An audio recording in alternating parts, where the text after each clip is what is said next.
Right, let's settle this once and for all. Is it math or maths? Both terms are used as abbreviations for mathematics, but math tends to be the preferred choice in the US and Canada, while maths is more common in the rest of the English-speaking world. And although we seem to be able to cope perfectly well with some of us taking the freeway while others take the motorway to go on a vacation or a holiday while snacking on a bag of chips or crisps, if you say math or maths in front of the wrong crowd, you'll either make people pretty mad or quite angry. So which is correct? Well, most of the debate comes from whether mathematics is singular or plural. It ends in an S, so it must be plural, and it encompasses a group of topics: arithmetic, geometry, algebra, calculus. That's why maths needs an S. But actually, it's a mass noun, which is ironically something that can't be counted, like water or information. And mass nouns take singular verbs.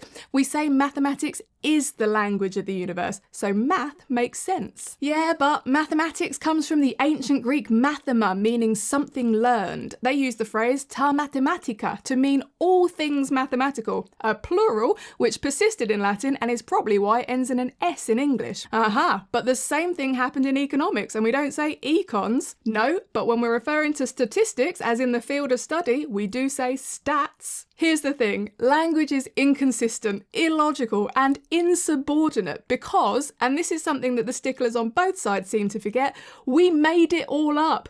We didn't crawl out of the sea to find verb conjugations etched onto a tree. We did that together. In a hot mess of migrations and invasions and confederations, we developed language, we shared it, we stole it, we tweaked it, we misunderstood it. We added letters, dropped letters, made up new letters. We tried to create rules to make sense of the chaos, but our patchwork language was never going to conform.